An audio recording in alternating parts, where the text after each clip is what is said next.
Hello, everyone. My name is Courtney Pollock, and I'm the Marketing Coordinator for SWK Technologies.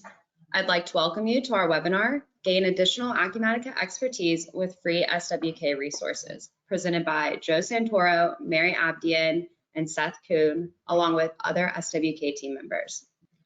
Before we get started, let's go over some housekeeping items. Everyone has been placed on mute to keep the background noise to a minimum. However, throughout the webinar, you can submit any questions you have. If you'd like to submit a question, look for the questions section in your GoToWebinar or the chat box, and we will answer all your questions at the end of the presentation. We're also recording this presentation, and it will be distributed tomorrow to all attendees, as well as those who registered but were unable to attend. Finally, we'd appreciate your participation in our closing survey. With that said, we appreciate you taking the time out of your busy day to attend this webinar. We're here to help you get the most out of your software solutions, and we want to help you find easier ways to provide your business. SWK has different tools, support, software, and industry knowledge for you whenever you need it. Now, as a quick reminder, I'd like to remind you that we're constantly sharing important updates and software tips and tricks on our social media channels. We encourage you to follow us on our Twitter, LinkedIn, Facebook, subscribe to our YouTube channel where you can find more of our resources like this. With that said, I'm going to hand it over to Joe to get us started. Thank you, Courtney. Well, welcome everybody to the webinar today. I'd like to introduce you to our team that overlooks the Acumatica practice. Our practice director, Mike Santana, and Karen Enders, who is our project manager director. Mike, if you want to introduce yourself. Sure. Hi, everybody. Pleasure to meet you all virtually. I'm the Acumatica practice director. My area of responsibility are the services being provided by all the consultants for projects, optimizations, and as well as support tickets. Pleasure to meet you all. And Karen, would you like to introduce yourself? You're on mute.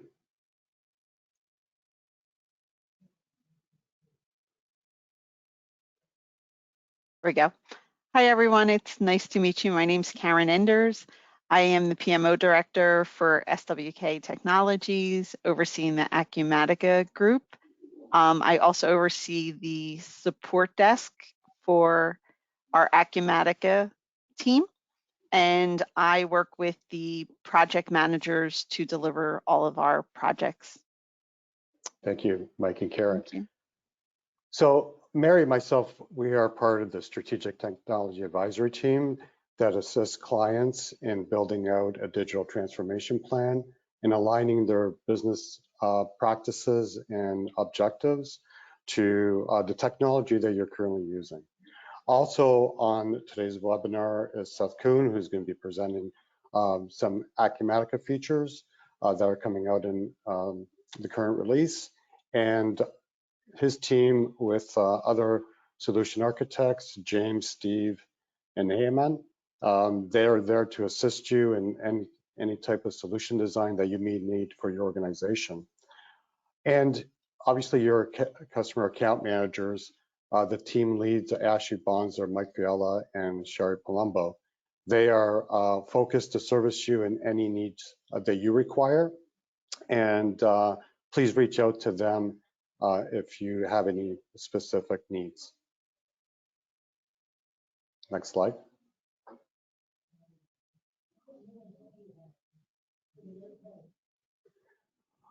So the Strategic Technology Advisory Team, we work with customers pretty in depth. It's a complimentary service offered by SWK.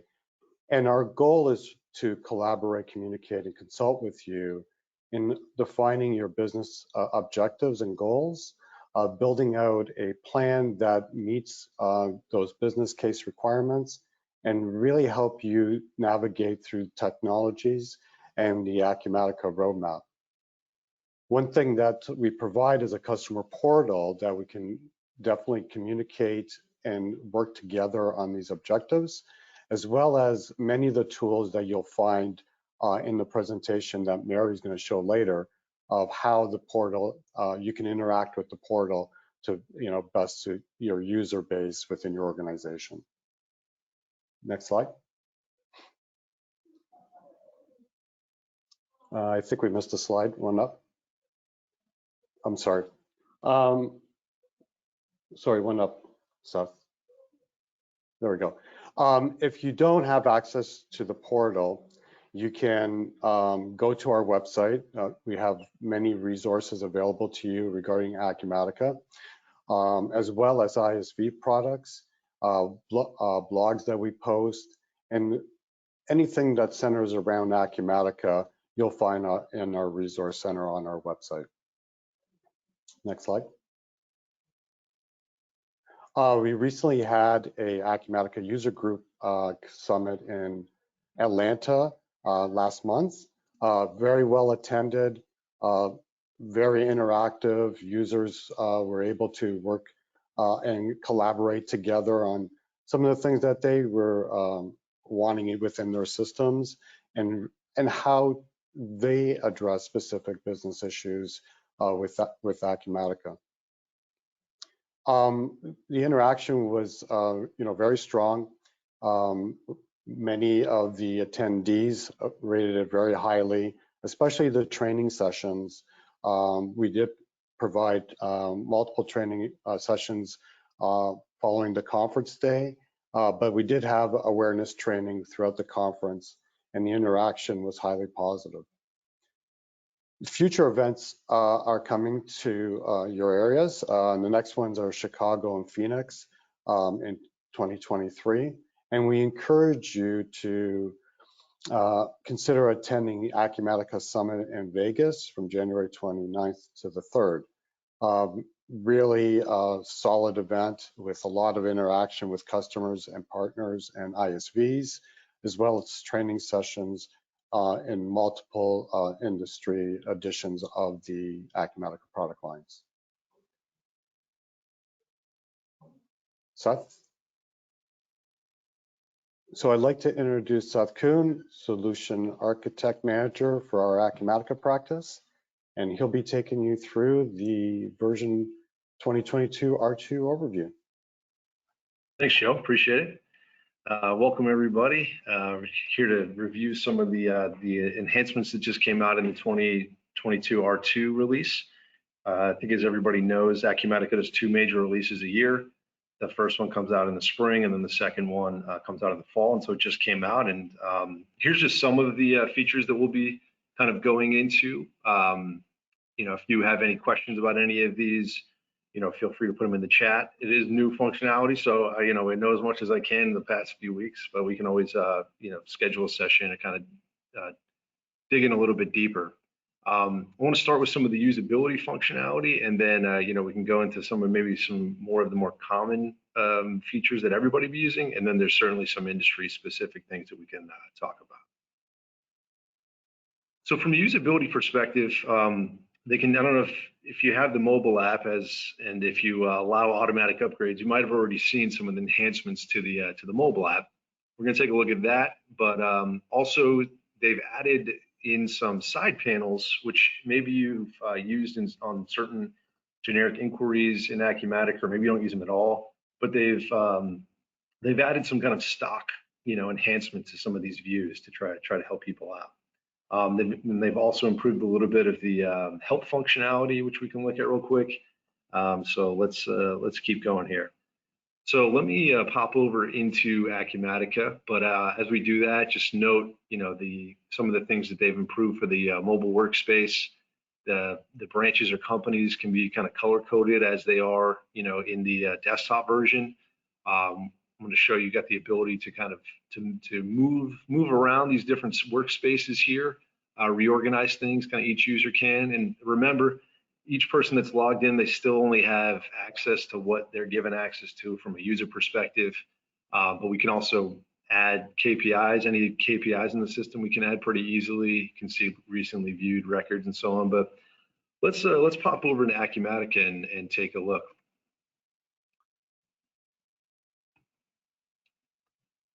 So here I am on a shipment screen. Let's just maximize that.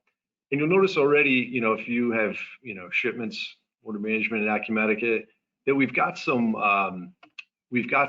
side panels right here, right? So you always could kind of add these as you might like to, But again, Acumatica has added some stock side panels to kind of make it easier, right? So if we want to see the shipment confirmation on any of these shipments, we can kind of easily pull it up. If we want to see the shipment record itself, we can pull it up, or of course you can drill in and get more information. But they've made some of these, common types of screens. If we look at the stock item, right here's the old Acer laptop everybody uses, but right here I can quickly get to an inventory summary. I want to see more information about how many of these laptops we have. You'll notice, obviously, there's a bunch of columns here, and I could scroll over, but you can also maximize it. It's kind of pushed out the side panel to the left there, and now I can see more information. And I can click into, again, they've got some dead stock reporting now to kind of help us keep track of that. You can always minimize it or, X out of there. But anyway, they've added these side panels kind of throughout the system to more things.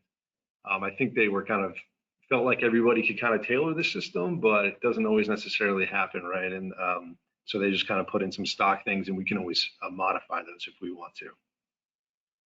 From a mobile perspective, actually, while I'm here, one other thing I wanted to point out, it's the little things in life, right? But they've added to the help that if you scroll over a field, it'll now show, what is this field? What do I need to know about this, right? The product manager to whom this stock item is assigned for processing. So, you could always click on the help navigation, but now they're trying to give a little bit of help kind of readily available there for you. Maybe what's this, purchase unit measure used purchase. Okay, great. And then again, I don't know how much you guys might care about this, but they also improved the trace. So if you ever had an error, you pull up the trace, they've made this a little bit more, user friendly. So you can kind of share it with us, or we can share it with Acumatica. So improvements to the trace, improvements to the field help there. And then let's go into the mobile app.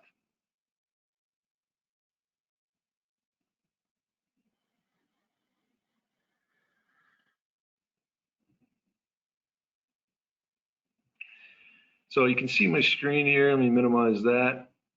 Right, here's my phone, which is always scary to share. But in Acumatica, right, this might look a little bit different than you remember it. Maybe it looks the same. But if I wanted to add, key performance indicator, these are the ones that are kind of in your system. Maybe we want to see, documents on hold. Let's see, what's a good one here? Bills to pay, sure. Right, and so now we have these KPIs kind of readily available on the mobile device. So I can click right in and get more information about that. Here I can see my recently viewed records, right? And then it's got the different workspaces down here. But if you want to, you can now edit the main screen, and maybe I don't need to see my recently viewed records, but my favorites I'd like to put above my KPIs, right? So each user, as Acumatica continues to do, each user can really kind of tailor things to how they might like them, right? You'll also notice that even if you click into a module, I can also add KPIs in specific modules, right? So maybe there's KPIs depending on the different screen you're on that you want to access. So those are some of the usability things that, and back to the PowerPoint here. So again, you can tailor the colors. I just showed how you could edit the main screen and move some things around and favorite some items. Some of the things that they've added to the just inventory order management WMS, some of the distribution stuff. We talked about the predefined side panels and how they've added some dead stock or inventory turnover KPIs. They've also added the ability to convert stock items to non-stock items and vice versa, which was previously a little bit difficult. They've also added some functionality to allow you to more easily copy over notes and attachments to shipments, from sales orders as well as from quotes to sales orders. Each record has its own file attachments, notes, and so on. But if you want those to kind of follow along, right, you entered a quote and you wanted to make it all the way to the shipment, they've now improved that copying functionality. We can also now print labels from the browser. When you're on the shipment in the browser, you can print the labels directly to Device Hub, to your thermal label printer, whatever it might be. And then they've also made some improvements to the WMS. They're always listening to everybody. There's the community forum, as I think everybody knows, where you can go, suggest improvements or upvote other people's improvements. So they continue to make improvements to the WMS. They don't. I know one thing that the WMS has been lacking is serial plating, but I know or license plating. I'm sorry. I know they're in the process of adding that. So the WMS should continue to get better and better. And one of the things that people requested was to be able to use default lot and serial numbers for when you're doing transfers. On the sales order, they've added the ability to have a relations. If you see this relation button here, so you could see, if it was coming over from the CRM, there was a sales quote, there was an opportunity, it's going to have that linkage there, which was previously not quite as clear. So again, happy to show that if we have time, but just note on a sales order, you got that kind of that relations tab there. They also have the ability to, on an opportunity or quote, to make it easier to change the business account. So if you've done this, or if you remember, if you want to create a new opportunity and you've got all the details on there, when you change the business account, it used to prompt you to enter a new. You have got to enter a new one, and all the details would go away, right? Now you can have those details down there. Now I want to change the customer of the business account. You can just change that now, and it will update without removing everything. And of course, it would put in their specific pricing or any discounts that might be available to them. All right, moving on to some financials. I know everybody uses financials in Acumatica. So this was kind of a big one. It's always funny to see what people get excited about, right? When it comes to ERP, but approvals for journal entries, right? So we now have the ability to do, I think there was 186 votes in the community, right? Somebody had added that as a suggestion, and it got 186 votes. And so Acumatica will add it. So you can now have approval maps in the journal entries, and just like with the other approvals, you can get very sophisticated with that, or you can, just have it be real simple. Let me just pull it up real quick, right? So again, same screens. And now, when you go to create a new one, you can choose the entity type of journal transaction. So, here I just created a rule GL transaction module equals AP. What do you want to happen? If you wanted to go to who's the approver, the employee from the document. You could also, remember, you can always assign to a work group, right? So if I wanted to, maybe there's 1 of 5 people that could approve, a certain type of journal entry. We can just have it go to a work group, and then whoever gets to it first can do it. Otherwise, you can go to a specific employee, if we want to, CFO, right? And then, this came about in recent versions. I don't think it was this particular version, but, you also have the ability to prompt the approver. Do you want to make it optional for them to give a reason for the approval, or require a reason, or just it's not prompted, right? It's approved, it's approved. But if they're going to reject it, maybe we want to give an optional, they have the option to give a reason, or we can say, no, it's on this approval, it's required to enter a reason, right? So on any given condition, you can specify those settings, employee, work group, and, what do we want to prompt that approver for on approval or rejection? Here, I'm sure, I don't know that these are actual examples, but, GL account equals, 14010, which is our other current assets account. So, right. So if you wanted to put an approval on specific accounts, you could, basically any field that's on the journal entry, you could use to trigger an approval. All right. They also made some improvements to Dunning letters. They continue to multiple base currency. They continue to push into the other modules. It's now in contracts and Dunning letters. Originally, it was just kind of in the core financials. I think they'll continue to make that, spread that into other editions and so on. Bank feeds integration went into the core of Acumatica, right? So it used to be a customization project you loaded in. It's now in the core, much like manufacturing, and the Retail Commerce Edition did that as well. So they'll continue to add more and more functionality there. And then I know some people are really excited about the GL anomaly detection. So we can have the system learn, kind of our patterns over a period, and then we can also have it analyze, and based on that, based on our trends, it can give us a scoring that maybe, hey, this doesn't seem right, and we can get better eyes on that or trigger notifications or do something about it. So journal transactions approvals, right? There'll now be a status pending approval. We also have that approvals tab now. And again, just in summary, right, it extends that approval functionality that's been there in other parts of the system to this GL, so you can better control things, and you can handle the approvals from a mobile app or from a desktop. And if you remember a couple summits ago, they showed how you on a smartwatch, right? Because it's coming from the phone, you could even approve things from your smartwatch. So if you want to get your GL on lockdown, you can.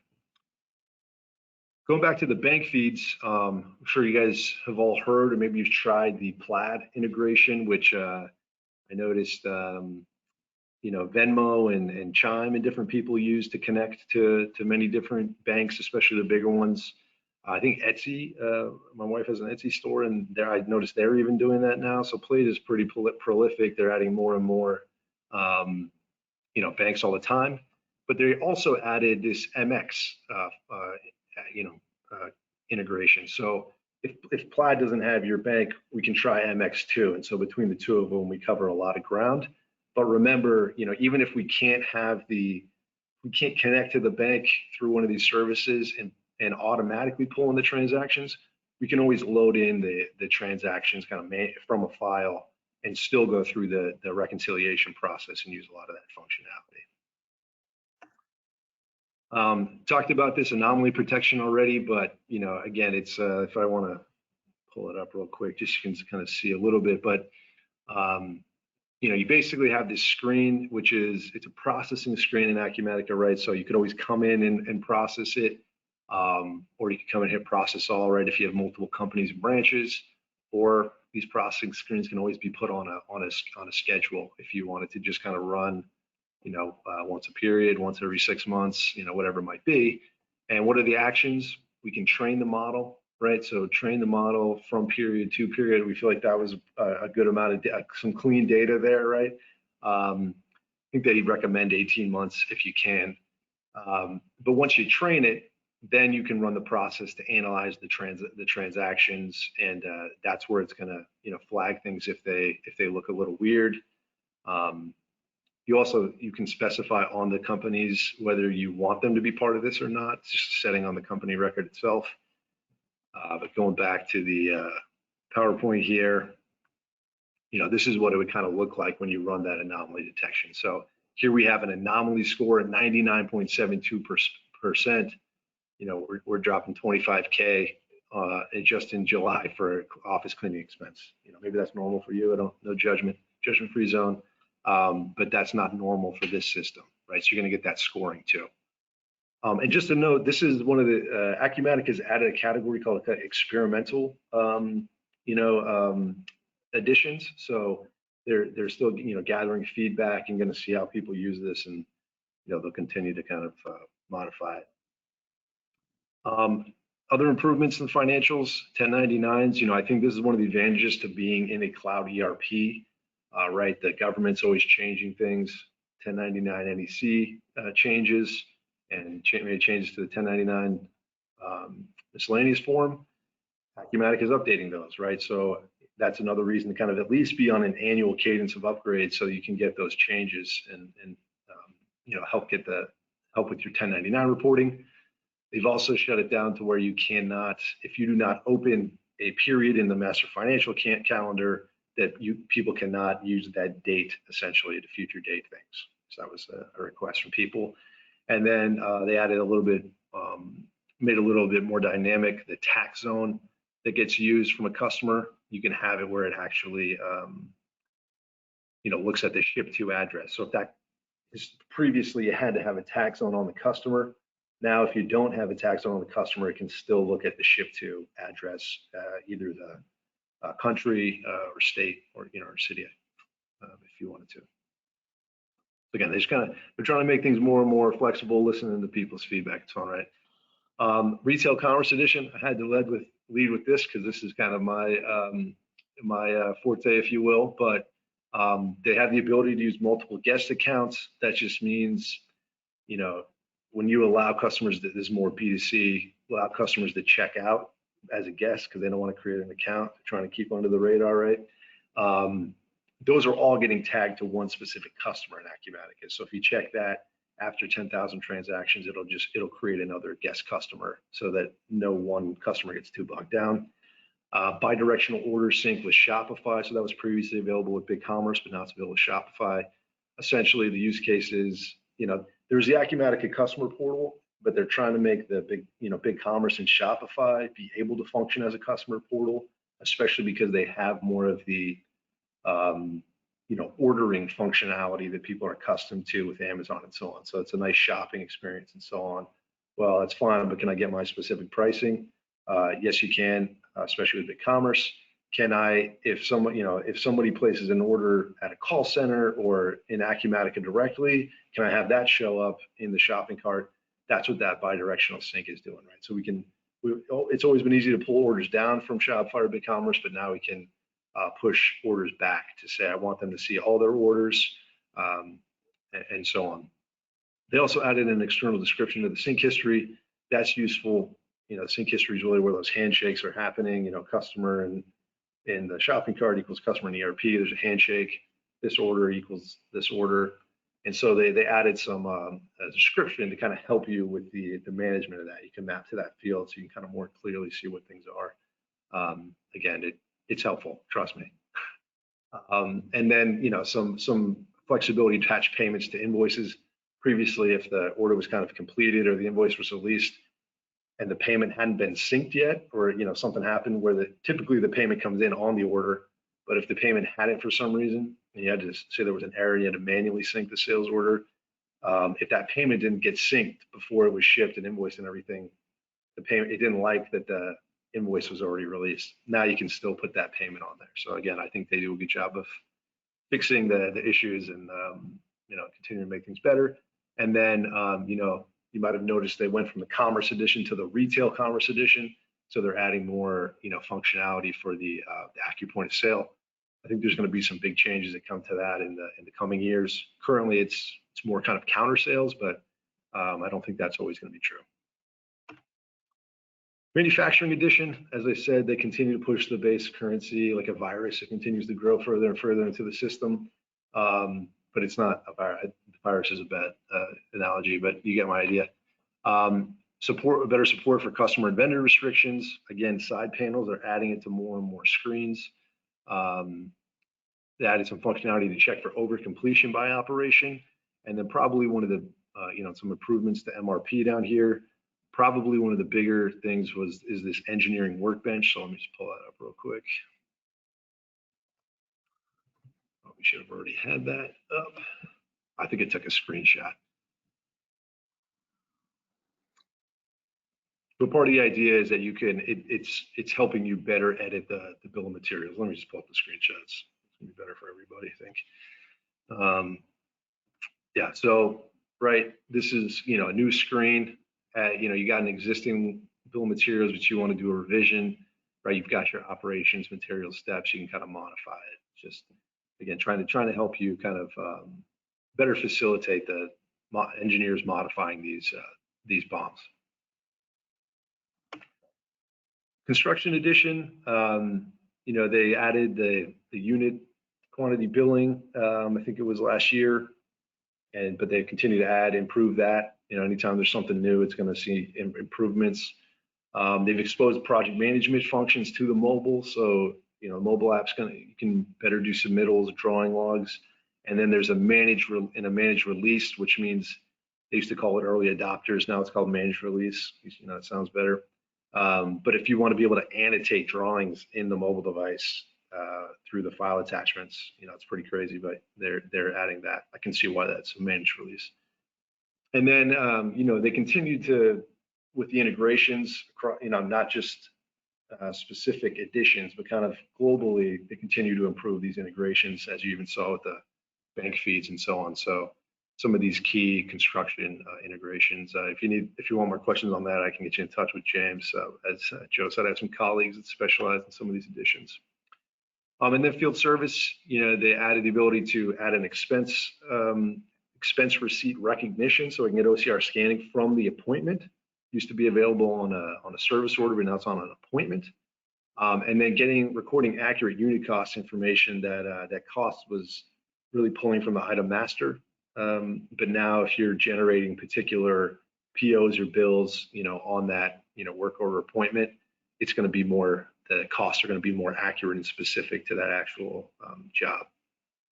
And then some better, you know, profit analysis and totals.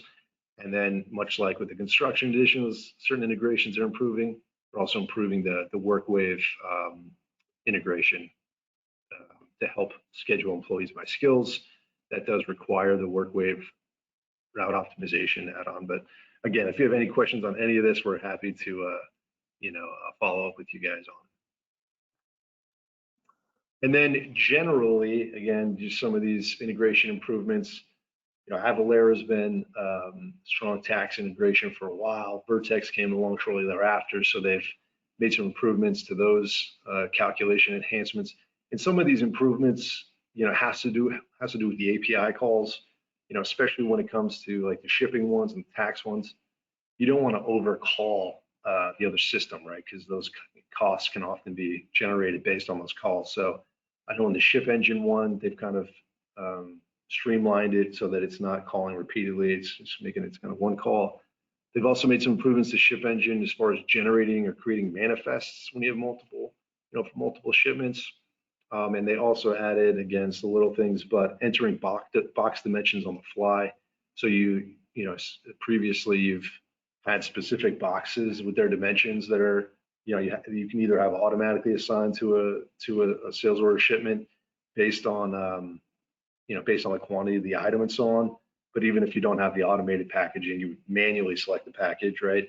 Now you can manually add a package, but then modify those dimensions, right? Maybe it's a medium box, but you have two different versions of it, right? I think there's that USPS flat rate medium that's, you know, different sizes, but again, probably not a good use case. They made some improvements to the Canadian localization. That's relevant to you. But I think that's pretty much it for me. Again, sorry to go fast. At least this wasn't recorded like the Acumatica one, but they also showed a lot more.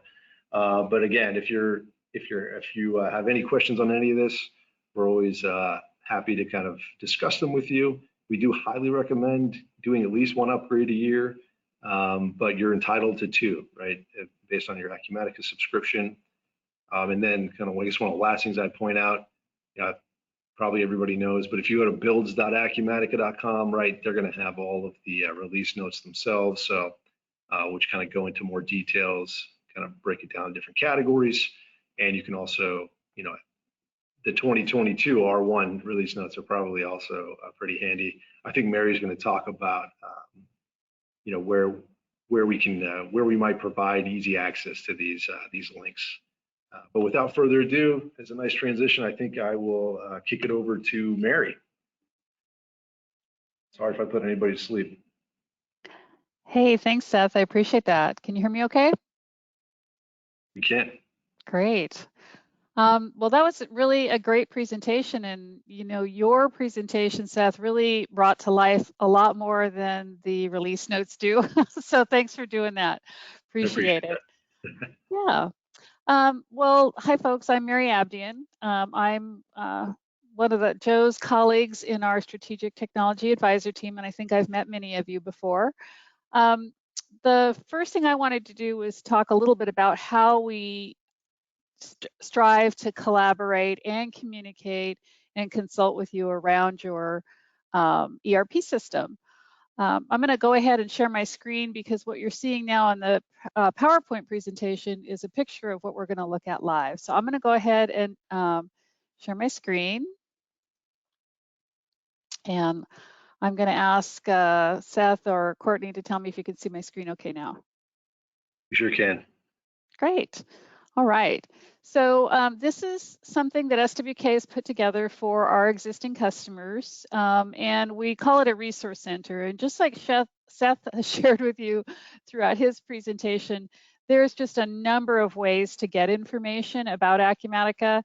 And one of the things our advisory team does is we want to provide you with those easy access. So many of you are already members of the Acumatica community, which is featured right here. And what we've done with this one URL is put together an aggregate of Acumatica resources. Now, most of these are just shortcuts to resources that Acumatica provides. Some of them are very specific to Acumatica, or excuse me, to SWK, and I'm going to point that out in just a minute here. But if you save this one favorite on your browser, then you're going to be able to have access to all sorts of things quick and easily, and we'll dynamically update this dashboard for you on a regular basis. So when you join the community, all you need to do is enter your email address and password, and you'll have access to all of the Acumatica resources.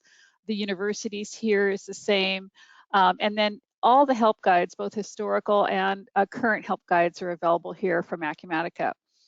Further, what we did is we just put together some shortcuts about data importing and report designer reports. Seth had talked about feedback, and number of the features he pointed out that they've added to the 2022 release 2 and previous releases come from customers providing feedback.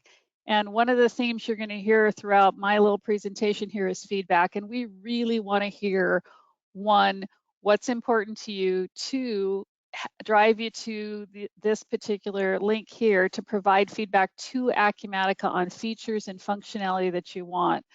That really exciting, general ledger journal entry approval process came from people saying, we want that approval process.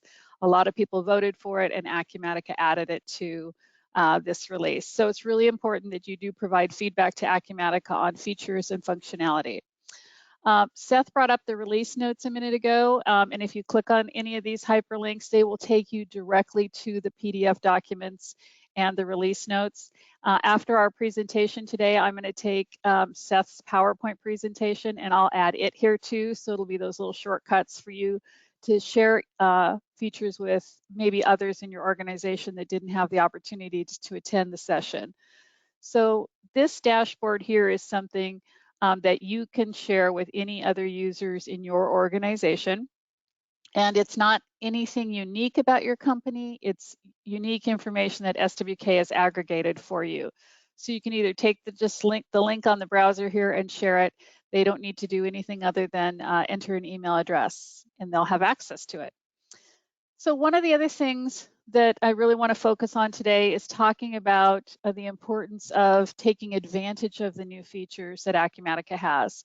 So for example, the journal entry features or the manufacturing features, or just staying on a current supported version.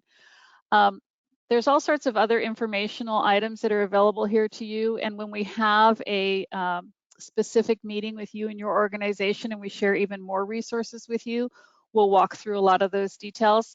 But for right now, I wanted to come to talk a little bit about Acumatica's upgrade policy and the different service level agreements that are available. So this is a little bit of a tiny chart here, but I'm going to expand my screen a little bit.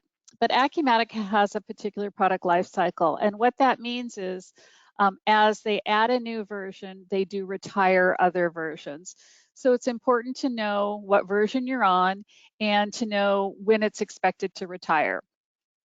2022 release 2 just came out this last month in September, and it will be retired in May of 2024. If you're on any version prior to 2021 release 1, you are on a retired version now. And there are two things that happen when you're on a retired version. One is you have You can no longer get direct support from Acumatica. So some of our customers have both basic or premier support plans with Acumatica. And on our behalf, if we went to Acumatica, on your behalf and opened a support case and you're on a retired version, we would not get support. SWK will continue to provide support for you. So it's just really important that you understand when the life cycle of the product is retiring and you take advantage of all those new features that Acumatica is offering. A couple other things to keep in mind is that Acumatica has two types of plans. They call the Flex plan, which 90% of you are probably on the Flex plan. And the Flex plan means you get to choose when you upgrade. So even if you're on a retired version, your software will continue to run. You just won't be able to get direct support from Acumatica. And certain features and functionality will not be offered available to you. But there's an always current plan. And if you're not customized, you can get on the always current plan, and then Acumatica just pushes out updates pretty frequently. And then you don't have to go through, choosing when to upgrade. Now, important thing to remember when you are on a current, when you're on the software as a service plan, so Acumatica is hosting your Acumatica and Amazon Web Services environment, is you are entitled to a 90-day sandbox during that upgrade. So I think that should be really helpful to you. It's critical to go through and evaluate and test new features, to test your current configurations, and it's complimentary, and there's very little work on anybody's part because Acumatica includes that with your subscription. So I wanted to make sure that you understood about Acumatica's product lifecycle here. A couple other things to keep in mind is that, I did mention that Acumatica has 2 levels of support, and then SWK offers our, full support service level agreements available to you in our collaboration portal here as well. Now, you may have seen earlier when we were on our slideshow, Joe was talking about digital transformation and how our goal as the advisory team is to really help you and collaborate with you on setting strategy around your systems and making sure you're getting the most out of your system.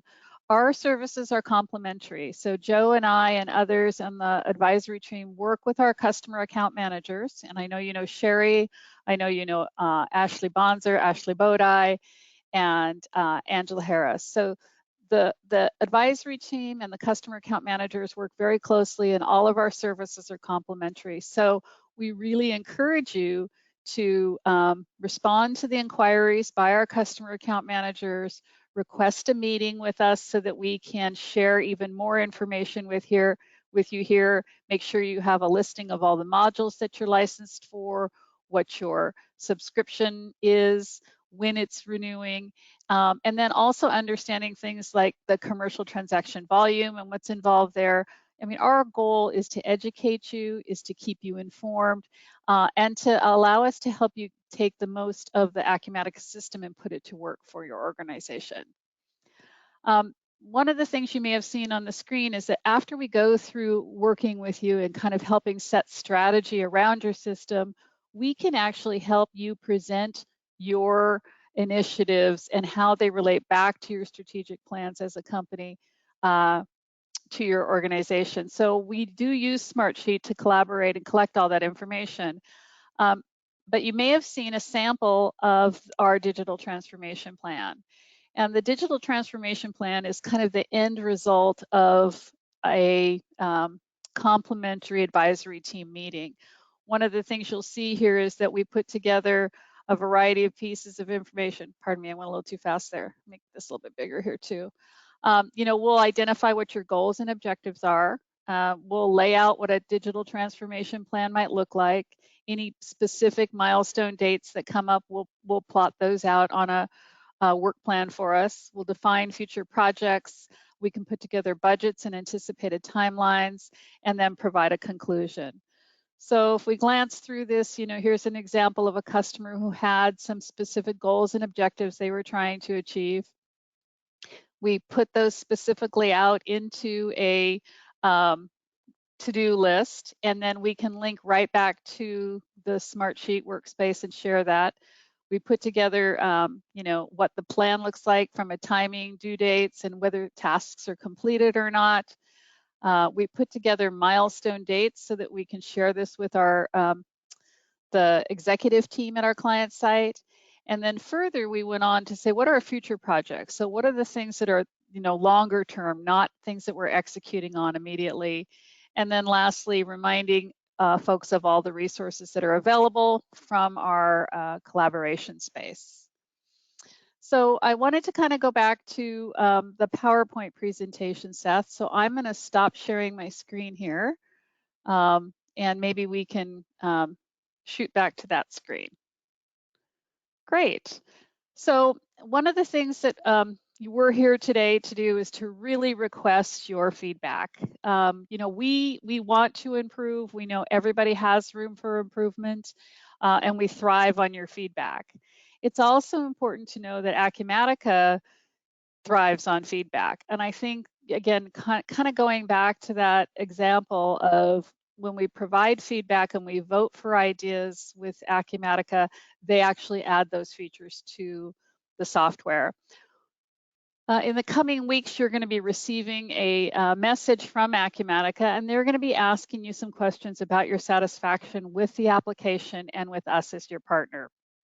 They do this annually, and it's really important for us. And a couple of reasons are how Acumatica uses this feedback. So the first thing they do with the feedback is they establish a satisfaction baseline across all their customers. So they're getting a feel for, you know, what's the level of satisfaction with the product and what's the level of satisfaction with the customer's experience with their partner. They also use the feedback for contributing to those future features and functionality like we've talked about. They use the feedback for improving partner services to customers. So they share with us the feedback, of course, and we respond in kind, always looking for ways to better provide services. And that's why many of you have seen your customer account managers, Sherry and Ashley and Angela, reaching out to you, wanting to talk about everything from commercial transaction volumes to your satisfaction with the software to making sure you come to our user group meetings. So really it's important for you to provide that feedback so that we can continue to provide better services for you.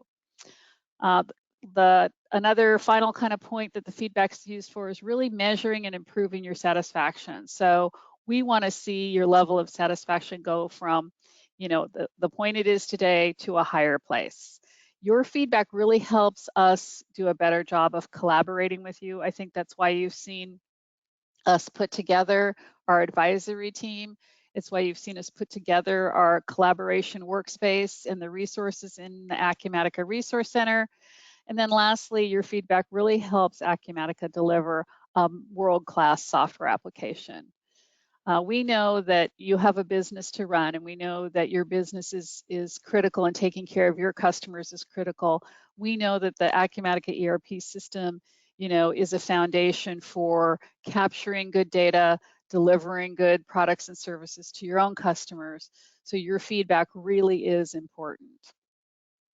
I'm going to stop here for a minute and ask Courtney what our next steps are on the slideshow here. And then further also kind of look for any questions that you may have. We really do appreciate and look forward to you responding to the survey there. Thank you, Mary. And thank you all, Seth and Joe. If you want to come back on camera, we'll get into the Q&A. So everyone, if you have any questions, you can enter them into the questions section of the GoToWebinar or in the chat, and we'll start getting some of those questions answered. But before we get started with the Q&A, we would ask you to participate in a quick poll. We just want to know how you'd like to connect with us. We've shared some resources today. If you'd like to get access to that resource center that Mary just showed us, if you'd like to schedule a complimentary advisory meeting to go more in depth. And thank you for everyone who's responded, and we'll leave this open for a little while longer and then go into Q&A.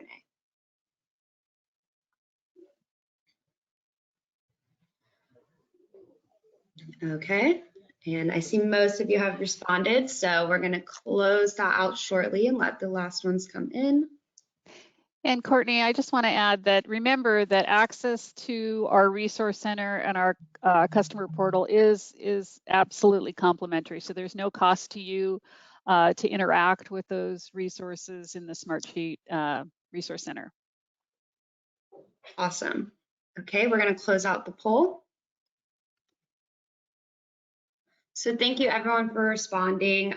So that was our poll for the webinar. Like Mary said, there's also, a survey potentially coming your way from Acumatica. So those are important as well. And now we're going to go into the Q&A. So make sure you get those questions in the questions section. And our first question for the team is about the Resource Center. We want to know, can they share the Resource Center with others in their organization, or is it limited? I'll take that one. So absolutely, it's not limited. There's two components, and when we schedule a meeting with you, you'll see there's two components. One component of the Resource Center is, of the workspace is that it's exclusive to your organization. We're going to manage the very specific software applications that you're licensed for. We'll include any customizations. So we kind of build that digital plan for you, or digital landscape. And then that can be exclusive to you and your organization, and certainly limited to certain users. And then the Resource Center that I shared with you with all those links to other places, that you can just simply take the link in the browser, share it with anyone, and it's not confidential information about your organization. So yes, you can share it. Thank you, Mary. And our next question is, how often do Acumatica customers typically upgrade?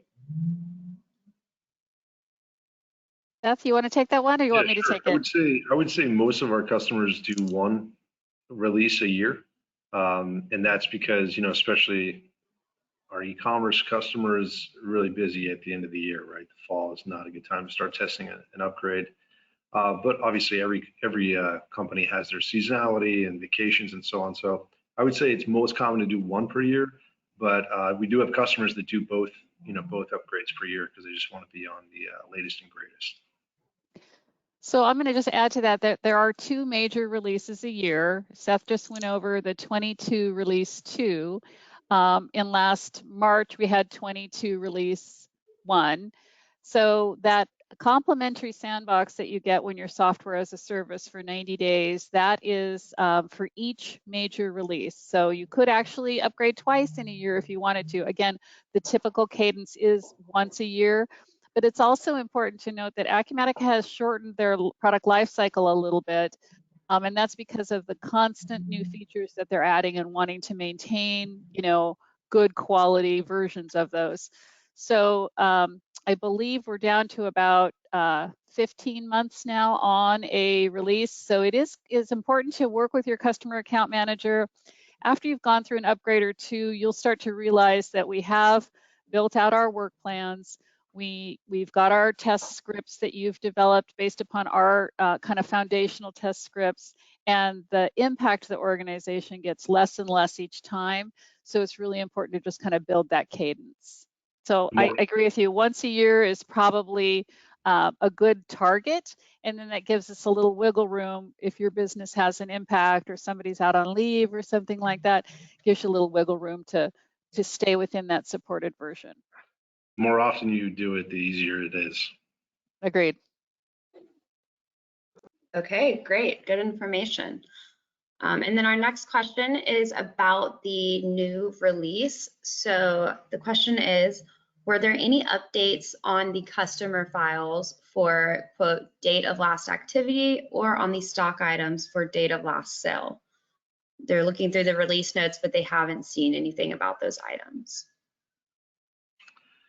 I know you can do your own reporting for that, or generic inquiry and so on. I don't know that I saw something specific to that.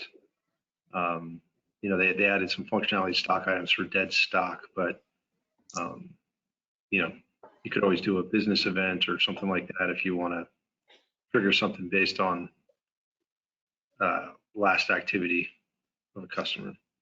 Yeah, that's a great question too, and something that if you wanted to have one of these advisory meetings, that we can kind of plot out a few different approaches to that. And again, those are the great kinds of questions that Joe and myself and our team can help understand what your goal is. You know, what's the business case for needing this information? Do we need it just in an inquiry?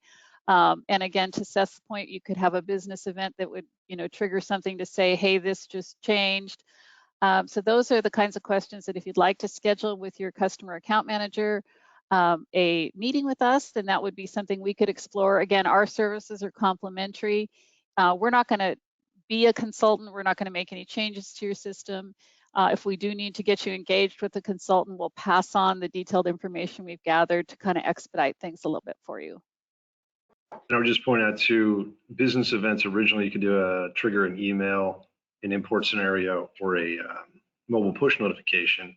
But they added where you could trigger a CRM task, you know, to say like, hey, we need to follow up with this prospect. But then they made it where you could just add a task. So, you know, Great. based on last activity with those business events, you could trigger a task for somebody to reach out to them. Great. Okay, and I think we have another question regarding the new release. So this might be one we know off the top of our head, or it might need to schedule one of those advisory meetings. So this might be for you, Seth.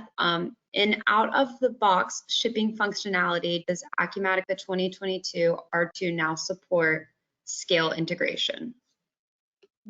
So, you know, right as how it comes, do they have scale integration? Yeah, so the device hub supports scales, right? And I know they've had it for a couple of years now, where you could you know, confirm the weight of, you know, if there's supposed to be 2 items in a box, you know, what is the weight? So that functionality should be there. I don't know if maybe it was explored and it didn't work exactly how you wanted it, but we should be able to incorporate scales, yes. Great. Okay, and in addition to that, can the complementary sandbox environment for a new version use their current existing data? Absolutely. Yeah. What happens is when you're ready to upgrade, we open a case with Acumatica when you're software as a service. They take a snapshot, for lack of a better expression, but they take a snapshot of your production environment and they upgrade it, and then they give us a new URL, and that's your sandbox URL, and you can begin testing your all your workflows and processes in the new version. And it's an exact replica of your production environment. If you have customizations, then your partner will log in, will publish the customizations, give it a quick review to make sure that everything looks functional, and then turn the URL over to you, and your consultant will walk you through any steps that are involved in testing and otherwise making sure that all integrations, et cetera, work. So yes, it's an exact replica of your production environment. Those sandboxes tend to get used for testing other things as well. So even 90 days, might as well. Right, and what's nice about that is even if you go into production, let's say, you know, it's a pretty quick and easy upgrade for you, you go into production 30 days into it, you still have access to that sandbox for the next 60 days, and you can test out things like building the approval maps or what have you, testing out new features. So it's a pretty valuable benefit to the subscription plan for sure. If you spin up the sandboxes for both major releases, that's like what, 3 months altogether? 180 days. No, 6 months. Yep. Okay, and another question along with the current release is, what does SWK provide? What kind of support does SWK provide for getting their integration certified for the current release? Would that be Would that be SWK integrations, customizations, that kind of thing? Or, and it might be a little difficult. Why don't I answer that question, and then maybe that will be the answer. And if not, maybe you can reach out directly to your customer account manager. But SWK has a number of different types of customizations and integrations. There's ones that we've developed ourselves. And we do develop an SOW, include any customizations that we have sold you and or we have developed ourselves, and we include the upgrading, or oftentimes people use the expression the uplifting of that customization to the new version. And then we deploy that in the sandbox and you test that. So that's one answer to the question of, are the integrations, upgraded, and is that included? And then secondly, if you have third-party customizations, again, we'll outline those in our SOW. The consultant assigned to your project will reach out, and or the project manager will reach out to the third party, get the most current version, and get those published in the application for you. If you have developed your own integrations, we're happy to assist you with that, but we'll rely on you to take the first lead on that. Seth, do you have anything to add to that?